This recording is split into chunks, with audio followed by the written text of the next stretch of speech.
all sides in this conflict continue to use social media to fight an online propaganda war.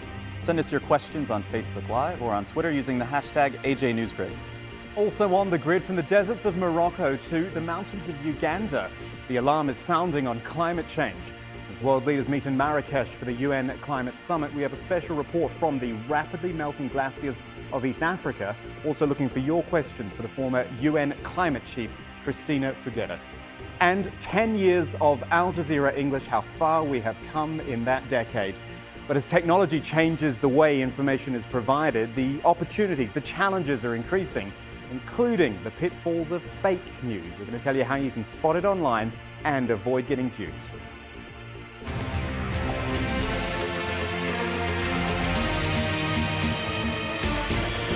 You're with the NewsGrid live on air and streaming online through Facebook Live and at aljazeera.com. It is a pleasure to have you with us. We begin in Syria, where attacks have resumed on several cities within the last few hours. And as always in Syria, the world was alerted to this via social media. These pictures posted to YouTube from eastern Aleppo by the White Helmets Rescue Group, which you may have heard of before, and they tell the story, don't they? Clouds of dust and destruction everywhere in eastern Aleppo. Russia is saying that it's launched a major offensive in rebel strongholds of Idlib and Homs as well. This is also the first time Moscow has used its only aircraft carrier to hit targets inside Syria. Looks like it has certainly done that. We're live now to Gaziantep on the Turkey-Syria border, and Osama bin Javed is our correspondent following this one. Osama, the latest from you.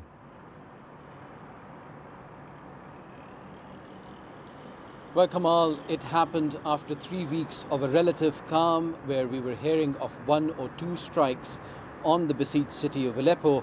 And now, just a few hours ago, 9 neighborhoods simultaneously came under attack by air power. Activists inside Aleppo told us that all sorts of bombs, the vacuum bombs, parachute bombs, bunker buster bombs have been used on this densely populated area. Number of people have been wounded and quite a few have been killed. But when we spoke to rescuers, they told us that they pinned to their apartments. They can't come out of their own homes because the aircraft of the Syrian government are still circling overhead above them.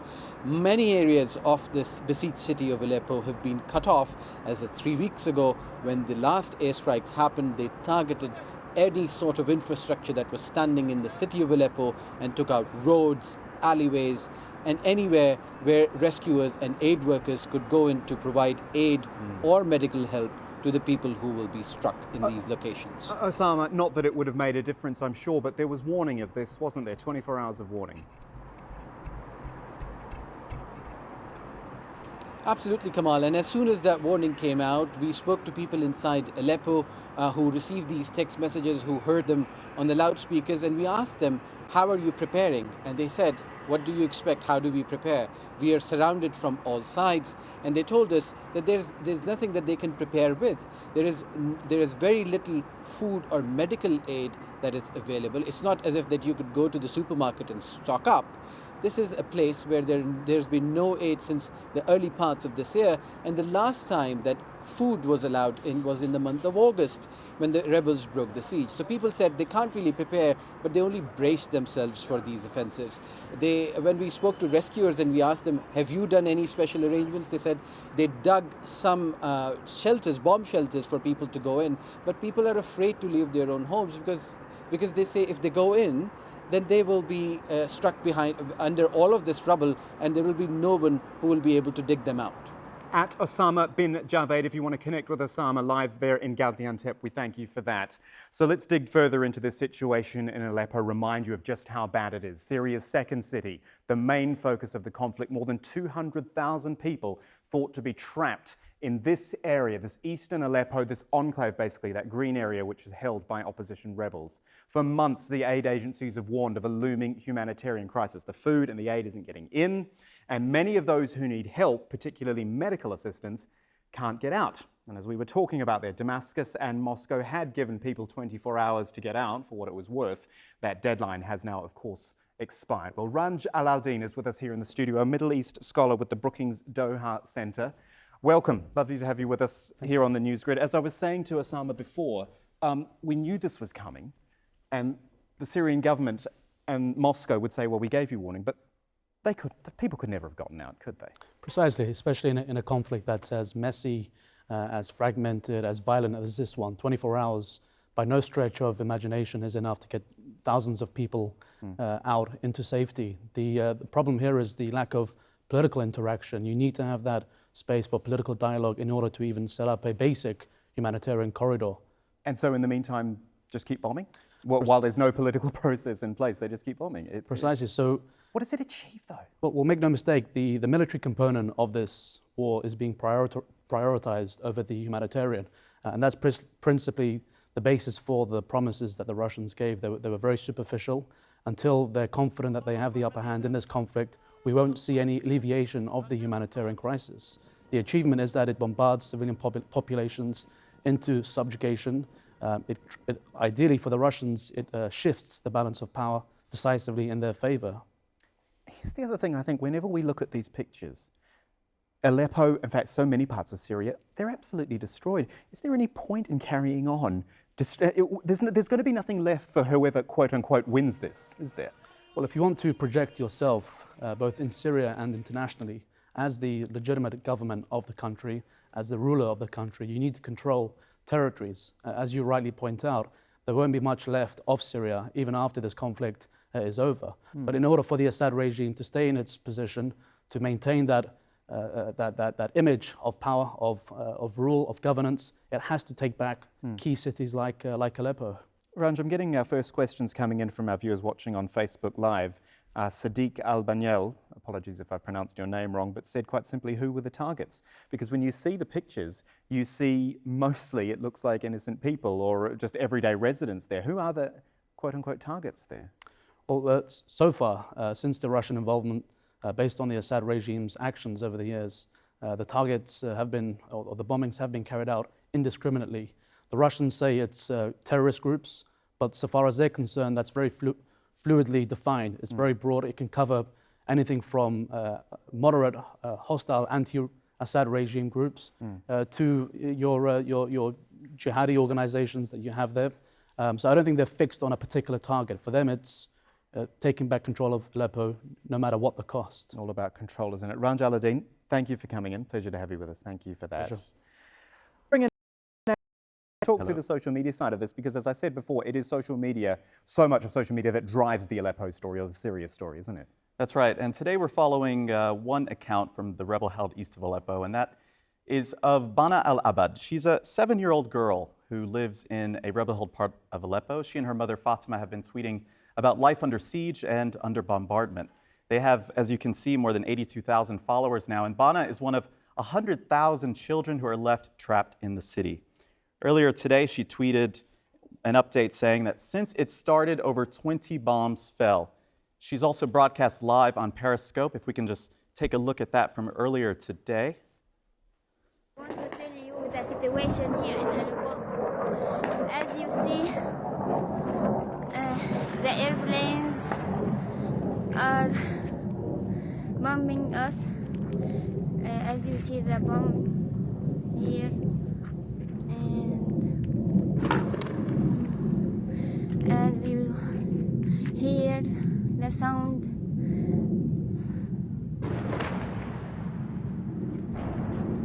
the situation today is very bad.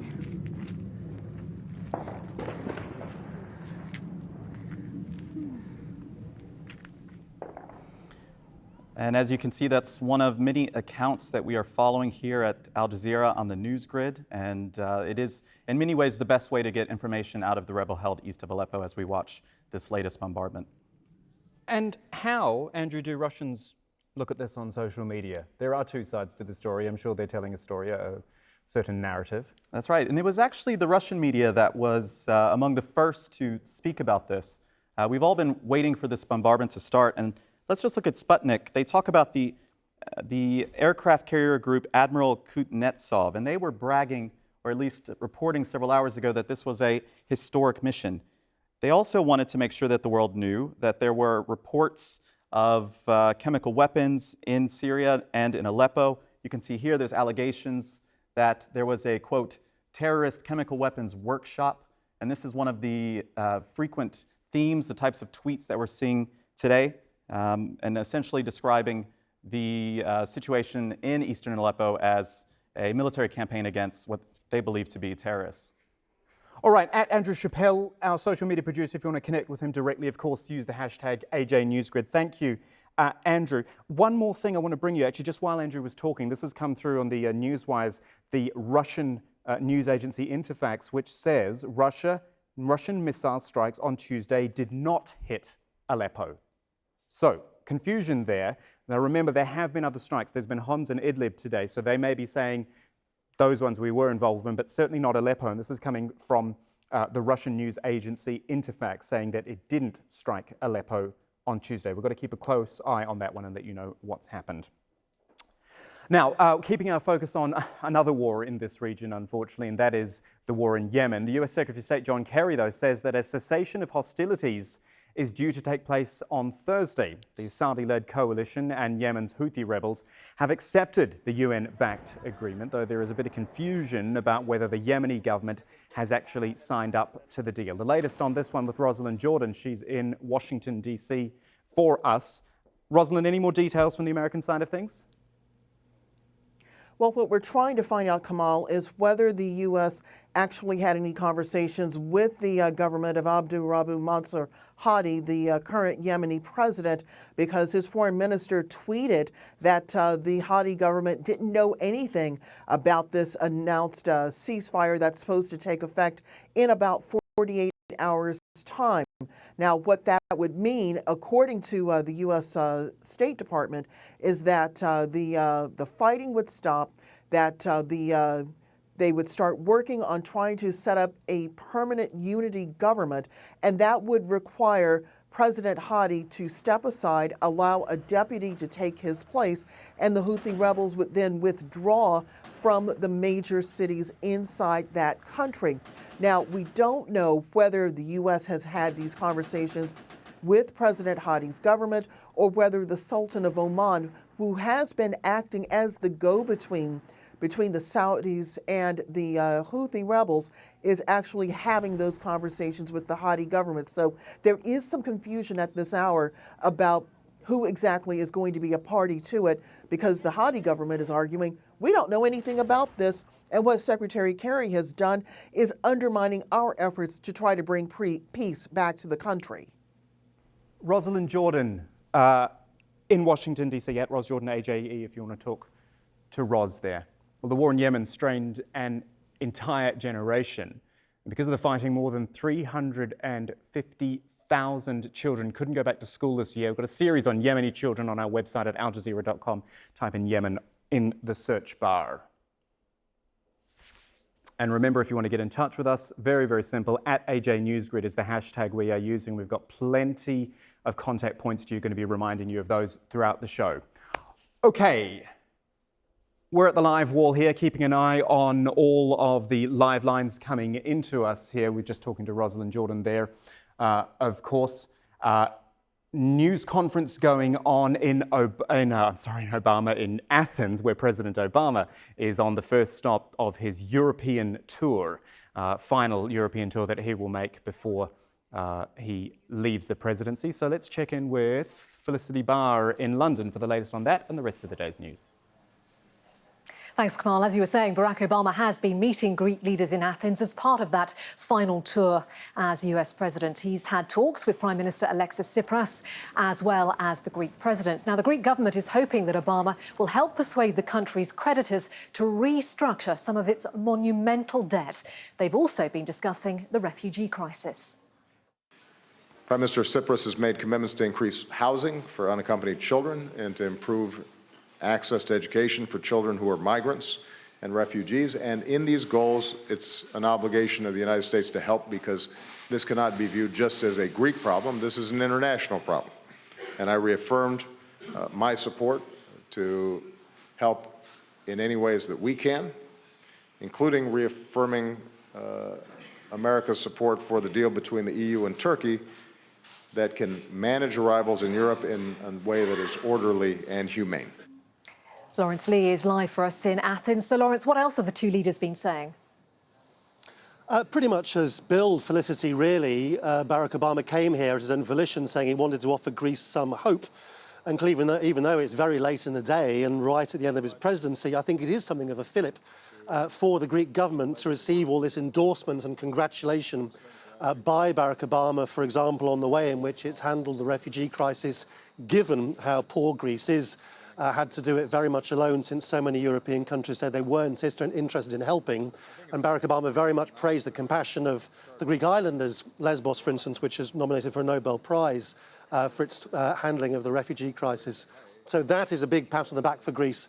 But on the economic front, which in many ways is actually more significant, Barack Obama very much endorsed the idea that now, with Greece having gone through so much economic pain over the last 7 years, now was the time for some debt relief and debt restructuring and for the bondholders to feel some of the pain. And that obviously is absolutely backed up and grist to the mill of people like Alexis Tsipras, the Greek Prime Minister, because the finance ministers in the Eurozone are meeting at the start of December. And he said at this point that they think the Germans should finally cave in and allow for some of this. And if you look at it very much in the context of what's happened this year, they talked about this as well, with these right-wing populist parties doing very well on the back of an argument that says that the elites and the establishment and the big financial services aren't working in your interests. There is very much an argument that says that if centrist parties in places like Germany want to try to understand what all this anger is about and want to try to keep the Eurozone and the European Union together, then now might be the time for them to allow the bondholders to feel some pain just as much as the Greek people. Lawrence in Athens, thank you. Russia's economy minister has been charged with taking a huge bribe as part of an oil deal. Alexei Ulyukayev is accused of extorting $2 million from the state oil giant Rosneft in exchange for signing off on its purchase of a smaller oil producer. He is the highest-ranking Russian official to be detained while in office since the collapse of the Soviet Union in 1991. And Egypt's highest court has overturned a death sentence against the deposed President Mohamed Morsi. Morsi had been condemned for his part in a mass prison break during Egypt's 2011 uprising. The Court of Cassation has ordered a retrial. Morsi has been sentenced to life in prison for separate terrorism offences and still faces trial on other charges. More global headlines a little later. Now it's back to Doha.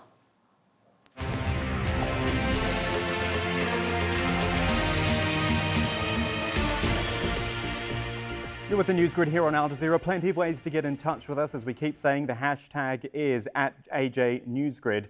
And you will see some contact details coming up as well for our Facebook page, Twitter and WhatsApp as well. We are live on Facebook Live. Facebook.com/AJNewsGrid is our live stream there. Well, we're off to Marrakesh now. World leaders meeting in Morocco for the annual UN Climate Change Summit. Significant for a number of reasons. First of all, I'm going to bring up a video here from NASA, and it really does illustrate the overarching issue for you. This is something which NASA posted a couple of weeks ago of the melting ice caps, the rate at which Arctic ice is melting. Short story, it's melting fast, and that includes the central stuff here, the older ice, they call it, which is far more serious if that's disappearing. Now, in Morocco, they'll be looking at ways to take action on such things, climate change, implement last year's Paris Agreement. But there are doubts if the US, which is the world's second largest polluter, will actually stay committed to the deal. Let's not forget, President-elect Donald Trump thinks climate change is a hoax. Both the UN Secretary General and France, though, have urged the United States to respect that Paris Agreement. Our expectations and our hope that duly elected President-elect Mr. Trump will really hear and understand the seriousness and urgency of addressing climate change. What we have to remember, this is a global phenomenon. Yes, there are ice caps melting, but there's sea levels rising. And did you know there are glaciers in Africa which are suffering? And that's why we've got Malcolm Webb with us now. He's actually live from the Rwenzori Mountains high up in Uganda. Good to have you with us, Malcolm. Tell us about your trek up there and what you've seen. Where we are right now, it's very cold, even though we're just 40 kilometres north of the equator, and that's because of the altitude. We're about 4,500 metres above sea level, and just a little bit higher than where we are now. For thousands of years, glaciers have. In 1906, the Ruwenzori glaciers covered about 7 square kilometres. Now they cover less than 0.4 square kilometres. They're melting fast, so we came up here to have a look at what's left. Let's take a look at that story now. It's at sunrise when what's left of the Ruwenzori glaciers is most visible. Wambale Peter started working here as a porter for tourists in 1960. The first time I climbed the mountains, this whole area was covered in glacier and fresh snow. We would have to use crampons here, and we would walk from here to the nature reserve in Uganda. The slopes are home to many species of plants and animals that are found only here. So guys, we are now ready. We've spent a week walking up through the mountains to reach the glaciers so we can see what's left. This is the Stanley Glacier. It's to be able to reach the Margarita summit. Over there on the rock is a mark of blue paint. That was made by the Uganda Wildlife Authority 3 years ago, showing the level of ice and snow. So you can see how much the glacier has melted since then. In a village down the mountain, we met a man who remembers that Zedekiah Bayeni started guiding people up in 1949. Now he's 82 years old. He says he used to ski down them. Skiing was really a lot of fun. There was so much snow that skiing was very easy when the snow was fresh. We would ski from 6 a.m. to midday and see amazing views on all sides. The skiing ended decades ago. The people who come up here regularly say they're how the glacier accumulating new ice, and they'll be gone within 20 years. There will be a changing environment here in which it is no longer cold enough to sustain glacier systems that occur and that will change the ecology of these distinctive Afro-alpine environments. And the flora and fauna that are associated with this rather rare environment in East Africa. And the experts say any deal at the UN Climate Change Conference in Morocco to reduce carbon emissions will be too late for the Ruwenzori glaciers. As the global temperature steadily rises, what's left here is melting away. Of course, we weren't able to get up here by ourselves. We had to rely on very many people, porters, guides from local communities who are much physically stronger than us and have very good knowledge of when the glaciers are finally gone. Because of the tourists that come here, they think are drawn mostly towards the ice and snow, visiting mountaineers and so on. So, as well as a threat to an ecosystem, there's a threat to livelihoods here as well. It's a great concern for people. Back to you in Doha. Thank you. As we were saying a little bit earlier, the Morocco conference is about implementing the Paris Agreement from the last conference in Paris, of course.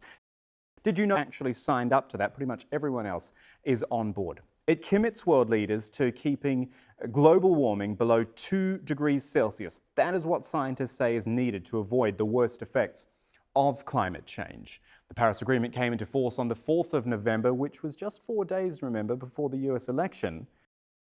As to our local supporter of the Paris Agreement, but the US has just elected a new president-elect who's called global warming a hoax. Paris Agreement isn't actually legally binding as well, but it's also not the easiest deal to step away from if that is indeed what President-elect Trump wants to do. Well, we've got Christina Figueres with us now, who is the former United Nations Climate Change Secretary, joining us via Skype from Bonn in Germany, and it's a pleasure to have you with us on this first edition of the NewsGrid, Christina. I'm in the fortunate position that I can send you questions directly from our viewers watching on Facebook. We can get their questions answered directly. And Natalie Untersoll, who's watching online and sent us in from Twitter, said, how do you protect citizens from climate impacts in the years to come? Will Paris fix this? Will Paris risk this? The opportunity today. No, Paris is not going to fix climate change. Unfortunately, we're actually too late for that. As we've just heard, the glaciers are melting in Africa, but they're also melting in countries like the United States and South America. So those effects that are already in the system are already baked in. What the Paris Agreement tries to do is to avert the worst impacts, to avert the catastrophic impacts. Those that we're already seeing will continue. what we're trying to do through the Paris Agreement is to avoid for the global average temperature to continue to rise, for greenhouse gas emissions to continue to rise, which would then bring catastrophic effects. So what we're trying to do is to get to the top or the peaking of global emissions in order and come down as quickly as possible in order to keep the maximum temperature, as you've already mentioned, well below 2 degrees centigrade. So if Paris is to work or not, it obviously needs everyone signed up, and there are most countries signed up. But Stella's asking us, how will you persuade the new US government to stay on board? As we've pointed out, Donald Trump doesn't exactly believe in climate change. Yes, no, that's absolutely true. And let's just start by saying that the Paris Agreement now has been ratified, i.e., it is a legal, it is legally binding in over 100 countries. I think 104 by my last count. Okay, but can you So back we're out of it if quickly you want moving to? up there. Sorry? Can you back out of it if you want to, if the US or any other country wanted to get Well, out? you can back out, but it's actually quite cumbersome to back out, and it takes about 4 years to do so. Now, with respect to the United States, what is very important to understand is that one of the very important flexibilities that the Paris Agreement gives countries is it allows every country to decide how they are going to contribute to climate change efforts globally. So that's the first thing that we have to remember. The second thing that we have to remember about the United States is that if a country, of course, a country can always decide which way they want to go on this, but the fact is that the technology and the shift in capital toward low carbon technologies, low carbon energy sources has already taken off. By now, it is irreversible. We are already moving into a low carbon society. And you can see the evidence of that in technologies, in finance, in policy. And the United States, I don't think it would be in their best interest to continue to invest in fossil fuel technology and more exploration. You know, it's a little bit like continuing to invest in asbestos once the science and the policy around asbestos had already been clear. Christiana Figueres, the former UN climate the chief there, science joining and the us via policy. Skype. We thank you for that. Plenty more ahead for you on the NewsGrid, including a special behind-the-scenes look from Malcolm Webb's journey up the mountains of Uganda. You saw him live earlier. What you'll see later is him capturing some of nature's most spectacular but quickly disappearing sights.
The headlines at aljazeera.com and what's trending as well, what you're reading. Interesting mix of stories there. Story on Portugal's decriminalised drug policy is rating pretty high. Also the story, the breaking news that it has been today of jets pounding Aleppo, and also Egypt's former President Mohamed Morsi, who's had one of his death sentences overturned. A real mix of stories trending at aljazeera.com for you. So you're with the NewsGrid here on Al Jazeera, our first broadcast, and there's lots of ways to get in touch with us. Hashtag AJ NewsGrid.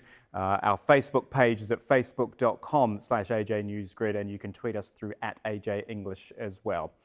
Speaking of AJ English, special day for us here in Doha, not just the launch of the NewsGrid, but 10 years since the start of Al Jazeera English. I was here on that day, November 15th, 2006, but you know what struck me today is that I don't actually have any photos of that big day. Sure, digital cameras were around, but you know, that quick action of grabbing your phone and snapping a quick picture or a video, that was actually still a few years away at that time. That kind of reflects where our business is right now. Technology, connectivity, immediacy. Sure, we can pause and look back, but we can't pause for too long. Welcome to Al Jazeera. In the 10 years since Al Jazeera English has been on air, welcome to the world news from Al Jazeera. The way in which we've gathered and broadcast news to our audiences has drastically changed, which in turn has influenced the way stories are covered and how we interact with you, our audience. What was once seen as futuristic has become the norm, as social media has become central to our lives and led to the birth of citizen journalism. When disaster strikes, Twitter is often on the scene. As far back as 2008, during the attacks in Mumbai, when Twitter had only 6 million members worldwide, people were providing instant eyewitness accounts of the unfolding tragedy to the rest of the world. Where Twitter played a really important role was in the international context. For the first 6 hours or so, the coverage of the terrorist attack on international news channels was patchy at best. Even after that, international news channels were struggling to find context on the Mumbai terrorist attack. And for international audiences, I think Twitter became a really important source of news. The death of the Iranian protester Neda Agha Sultan in 2009 was picked up by major news bulletins and became one of the most iconic moments of those protests, but only after it was picked up from YouTube. Now, news bulletins regularly contain shaky footage recorded on phones from people in the middle of breaking news events. I believe that now, from this point onwards, every time there's a news story breaking out in any reasonably connected city in the world, it will probably break out via a mobile phone, either on Twitter in the form of a text message, or on YouTube in the form of a video, or on Flickr in the form of a photograph, or a service like that. And I think we should assume that this is going to happen from here on and reserve a surprise for situations when it doesn't happen. So what does the future hold? Crystal ball gazing is always a dangerous business, especially in this fast-moving world of technology. But we think 360-degree and virtual reality news bulletins will be part of the future. I think we're going to see lots of different types of applications. There's going to be entertainment, there's going to be education, there's going to be gaming, and I think I think documentary work, journalism is going to be a part of that as well. We can actually tell stories that are about taking you to real places. Like we've done a lot of work with the United Nations, taking you to a Syrian refugee camp in Jordan where you can actually see what life is like on a daily basis. That's the future. Today, though, Facebook is the dominant provider of news to many people through its news feed. It's come under criticism for creating a bubble where you're only fed news that supports your views and for allowing fake news stories into its feed. Yes, social media has allowed much wider access to news, but at what cost? And further to that, Google on Monday announced it would do more to prevent fake news sites from making money through advertising, and shortly after, Facebook made a similar restriction on the use of its ad network. Well, I've got Craig Silverman with us now, who covers fake news and online misinformation. He's with BuzzFeed, joining us via Skype from New York. Lovely to have you with us. I couldn't believe that when I saw your title, that you look after fake news and online misinformation. I mean, how long has it been serious enough for you to have a job specifically looking at that? So my work in this area actually predates me being at BuzzFeed. I've been looking at this stuff for at least 3 years, but have been focused on online fakes online for a good 6 years. And I can tell you that, right now, the amount of interest, but also the amount of engagement that fake news is getting on social networks. It's unlike anything I've seen in all those years. So why are people doing it? I've heard people say, oh, it's for the retweets and the likes, which seems tragic in my view as a journalist. Is that part of it, or what else is driving it? You know, there can be a few different motivators. So there's certainly, for some people, they get a little bit of a thrill out of fooling people. So they might just do it as a one-off, you know, put up a fake photo and claim something and see what happens. But when we talk about sort of the growing industry of fake news, it's really a financial motivation. And so what we see are groups of people who realize that if you put up fake content that tells people what they want to hear, they'll probably share it a lot on Facebook, and that'll send a lot of traffic, and you can earn money from those ads. And so there is an industry. There are people who are doing this for money. And then, of course, you know, we've always seen fake information put out by governments and other entities. And so there is still that element of propaganda that goes out as well, where it isn't a financial motivation, but it's, you know, more of you know, trying to protect a country's interests or that kind of thing. And so we have a few players in this world of misinformation. I've got a question in from one of our viewers watching on Facebook Live, Jeremy Andrews, who's asked, what's the easiest way to detect a fake news story? Some are obvious, like you know, parody sites like The Onion. Others not so much. There's a fine line, isn't there? Yeah. You know, and for me, I try to put a distinction. You know, I think there are legitimate satire sites out there like The Onion, where they're doing humorous social commentary, and they're not actually trying to fool people. They're trying to make a comment on news and events in the world. Whereas with fake news websites, they're trying to make you think that this is actually a real news website and they're reporting something that's real.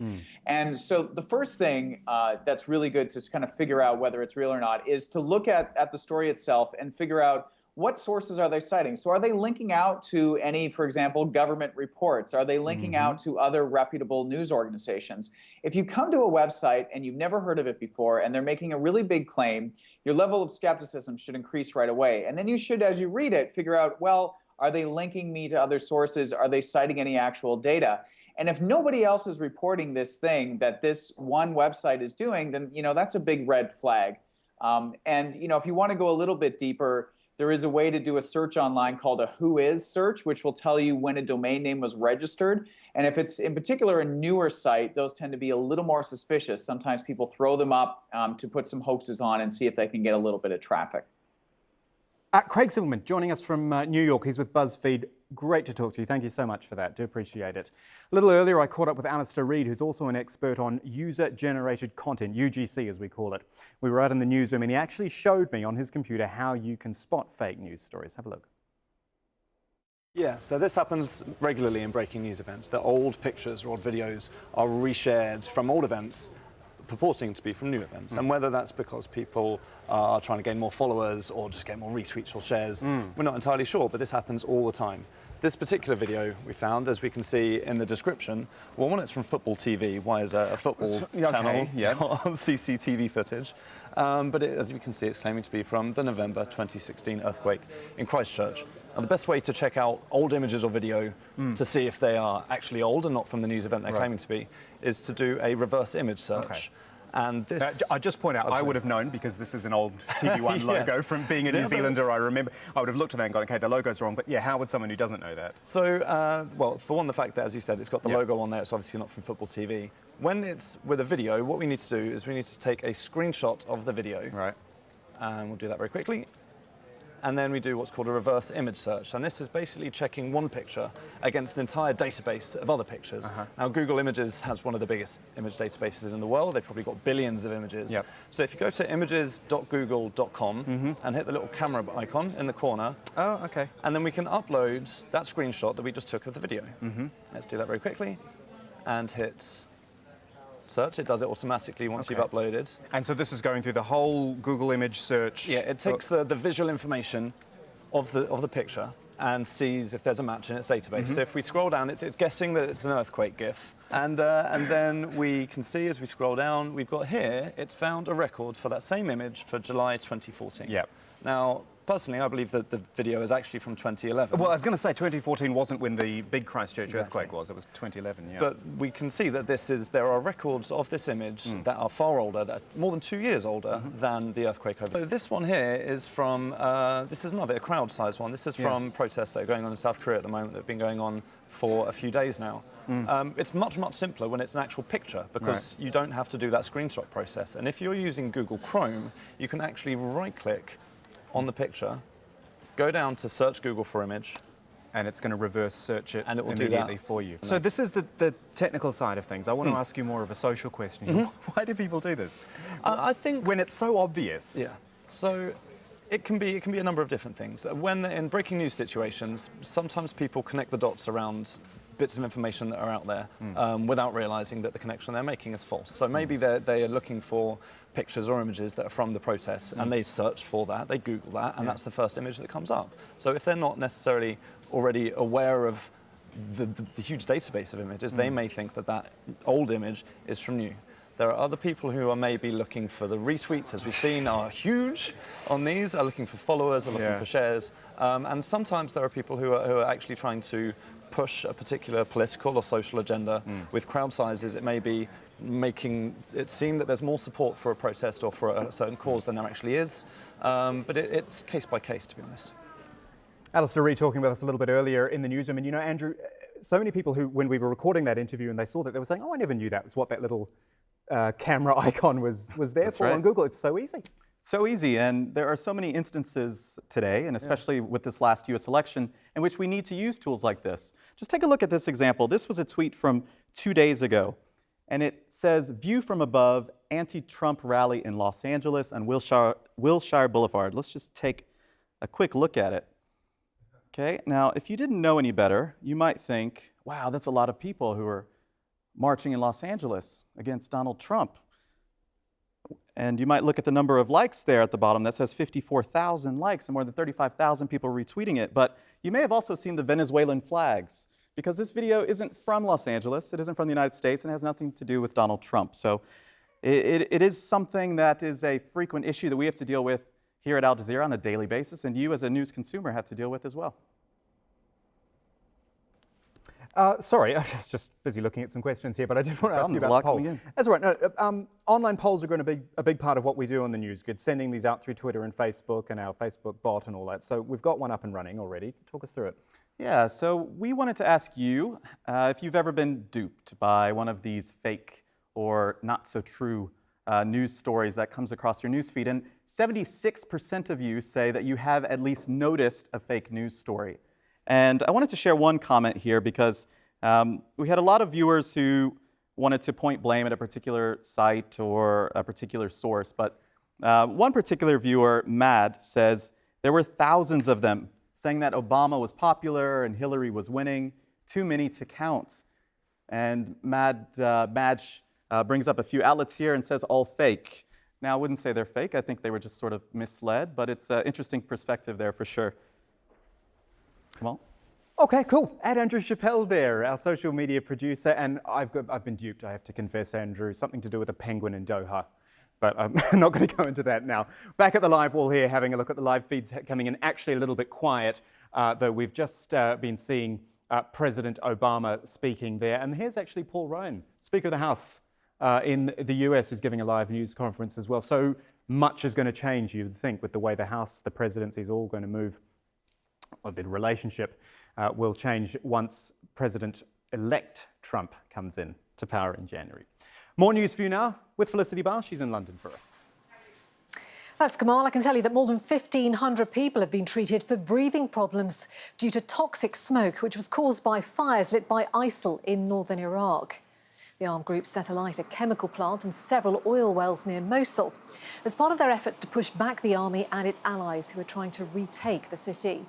The fires have been burning for 2 months now, and the UN is warning that more people could suffer long-term health problems.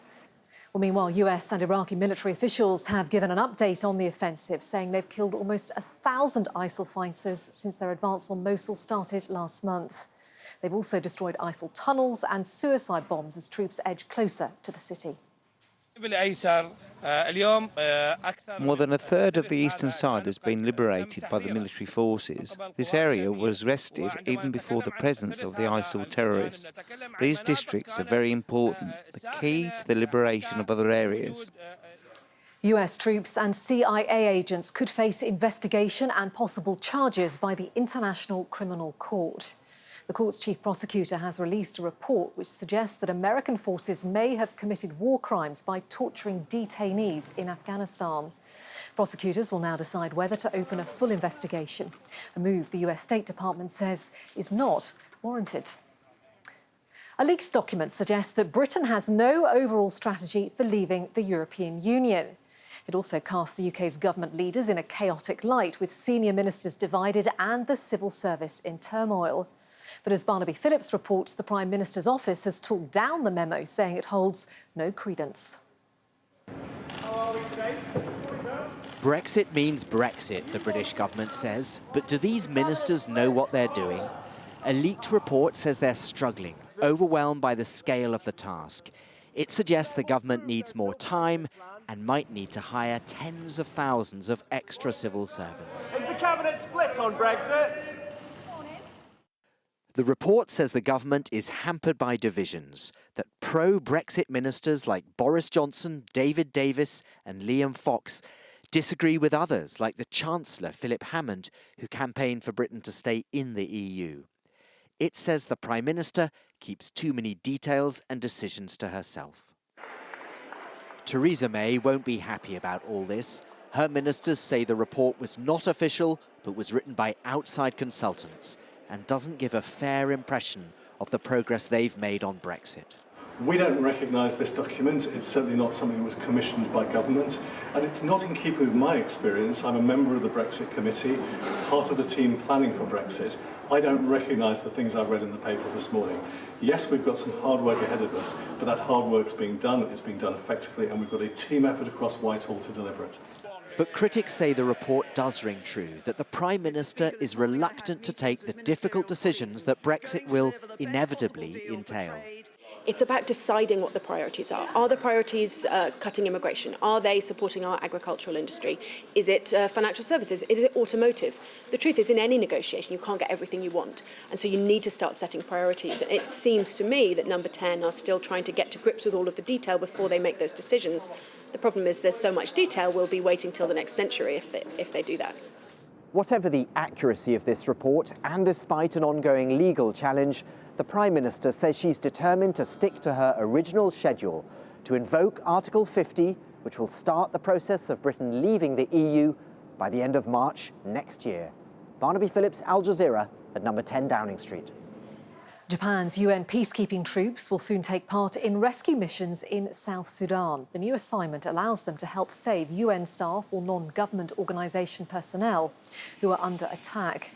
Japanese soldiers can also join their foreign counterparts to defend a shared UN peacekeeping camp. Parliament approved the mission in line with legislation it passed last year to expand the overseas role of its military. And a big enrolment effort is going on in Nigeria's Borno state, where some children are going back to school for the first time in 6 years.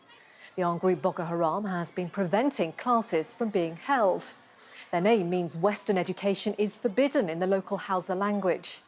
Most schools in the state were destroyed and thousands of families have been displaced by fighting between Boko Haram and the army. All right, that's it from me and the team in London. Let's go back now to Kamal.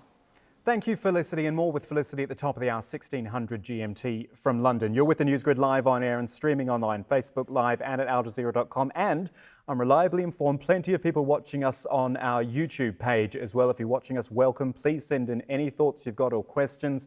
The hashtag is AJ NewsGrid. The Twitter feed is at AJ English, and our WhatsApp number is 501 11149. You will need to put a +974 at the start of that. It'll be free, of course, on WhatsApp. +974 501 11149. We've got more ahead for you. We're going to have a look at some of the major stories that have defined the past decade that Al Jazeera English has been on air. 10 years today. I'm going to show you how you can explore it for yourself as well. But first, a look at some of the weather from around the world submitted by you.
until we reached the glaciers.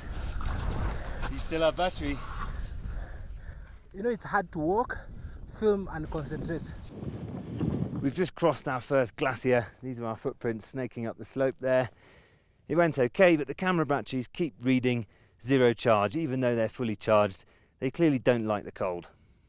We don't love the cold either, but we know we'll miss this incredible place when we're gone. And we'll miss the company of the people that brought us up here too. This is our camp for tonight. Sleeping on rocks is going to be a bit bumpy, and we're hoping that we don't get caught in heavy rain or snow. But we're just beneath this beautiful glacier, and we are of course very lucky to be able to come here and document it and film it and see it before it's too late. Behind the scenes with Malcolm Webb, it's fantastic stuff, his reports and that sort of thing. That's the kind of thing we're going to bring you more of on the NewsGrid, not just the news, but how we bring you the news. But as I've made a point of saying all throughout the show, it is about you as well, your comments, your questions, your suggestions. And there it is, all the ways you can get in touch with us. The hashtag AJNewsGrid, whichever social media platform you use that. Twitter at AJ English is our main feed. That's where you'll see the polls that go up every day. Oh, it's a shame we lost it again. We've got our Facebook bot, though, as well. I want to tell you about that. In addition, he's a new friend who's always ready to chat with you. We call him AJ, a Facebook Messenger bot who's there to have sort of simple conversations with you about the grid. Through our page, you can send your questions to AJ. He'll respond with questions of his own, polls and the like. And then once you sign up, AJ will actually ask you a couple of questions every week. They'll pop up on your Facebook Messenger just to see what you have to say. And if you could just do us a favor, tell AJ where in the world you're living. That will help us get region-specific feedback from you. So that's the Facebook bot on our Facebook page. Search for AJ NewsGrid. And that will do it for the first edition of NewsGrid. We're going to leave you, though, with an interactive look back at our first 10 years on air. Al Jazeera English. November 15, 2006 to November 15, 2016. Everything from the execution of Saddam Hussein to the Arab Spring, right up to the election of Donald Trump. This is on our interactive page. You can see all of those fantastic stories right there. Watch the video of them, as I say, all the way up to the most recent news, Donald Trump's election in the United States. And I'd just say, at the top, a little bit of fun, a little bit of photo credit to myself as well. This is from a 360 camera, which I have, and you can have a spin right around the Al Jazeera newsroom. You can even look at the roof if you want, and have a look at what we see when we sit at the news desk in Studio 11. We will see you back here, though, Studio 14 at 1500 hours GMT on Wednesday.